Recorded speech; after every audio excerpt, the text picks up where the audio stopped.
ఇప్పుడు నేను రాఖీ కట్టడానికి వెళ్తే మా అన్నయ్య ఏమైనా ఫీల్ అవుతాడేమో డబ్బులు లేవని. అయినా నా దగ్గర దాచుకున్న డబ్బులు ఉన్నాయి కదా, అవి తీసుకెళ్ళి మా అన్నయ్యకి ఇచ్చేస్తాను, సరిపోతుంది. సరే అయితే ఒకసారి అన్నయ్యకి కాల్ చేద్దాం.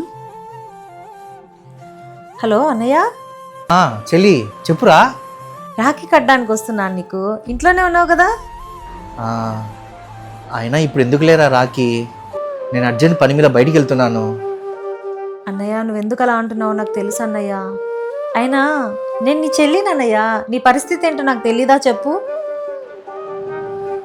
అంటే నిన్ను ఒట్టి చేతులతో పంపించడం నాకు ఇష్టం లేదురా, అందుకే ఇలా అంటున్నాను. నేను నువ్వు ఇచ్చే డబ్బుల కోసమో గిఫ్ట్ల కోసమో రావట్లేదన్నయ్య, కేవలం నేను నీకు రాఖీ కట్టడం కోసమే వస్తున్నాను. ఇంకా నువ్వేం మాట్లాడకన్నయ్యా, నువ్వు ఇలా ఫీల్ అవుతావనే నీకు ఇవ్వడానికి నేనే డబ్బు తీసుకొస్తున్నాను. వద్దులేరా, మీ వదిన ఉంది, అలా డబ్బులు ఇస్తే బాగుండదు. అయితే ఆ డబ్బుల్ని ఫోన్పే చేసిస్తానులే అన్నయ్యా. ఇంకా నువ్వు ఇంతలా బలవంతం చేస్తున్నావు కాబట్టి కాదనలేకపోతున్నాను. సరే అయితే నీ ఇష్టం. సరే అన్నయ్య, ఫోన్ పెట్టి 10 నిమిషాల్లో నేను నీ ముందుంటాను. ఓకేరా. మాకిడ తినడానికి తిండి లేక మేము ఏడుస్తుంటే రాఖీ కట్టడానికి ఊపుకుంటూ వచ్చేసింది అమ్మయ్య.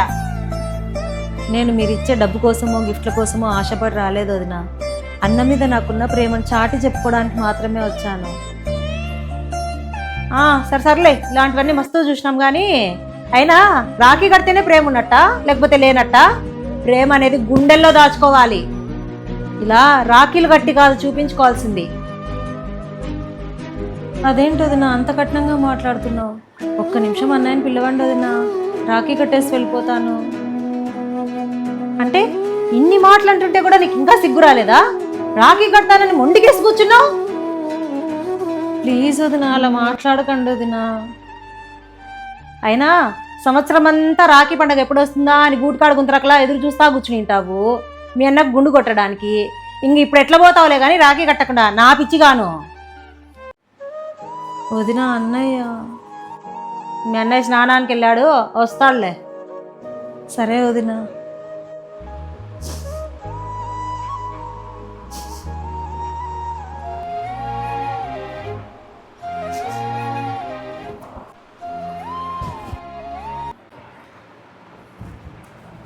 వచ్చేసారా? మీ చెల్లి వచ్చింది పోండి మీకోసం. అదే నా మాటలు వినిపిస్తున్నాయి.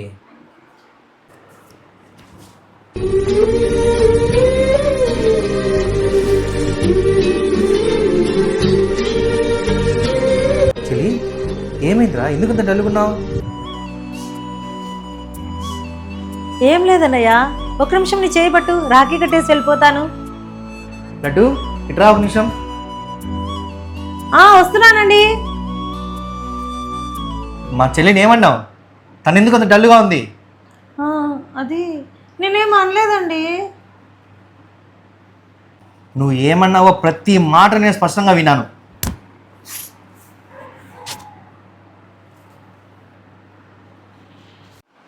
అన్నయ్య ప్లీజ్ అన్నయ్య వదిలే. వదిన నన్ను ఏమీ అనలేదన్నయ్య. ఏంటి ఏమన్నావు?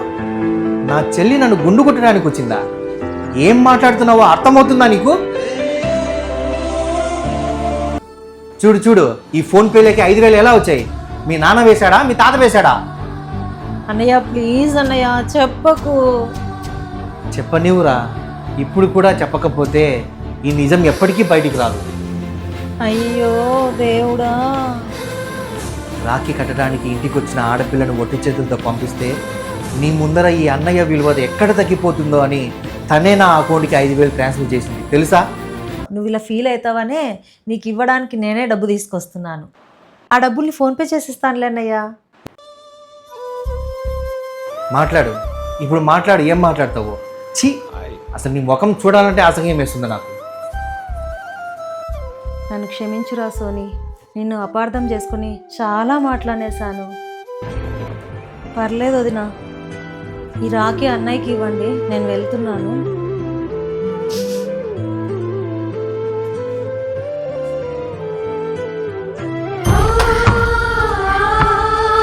లాస్ట్కి నువ్వు అనుకునేదే జరిగింది కదా, హ్యాపీనా ఇప్పుడు?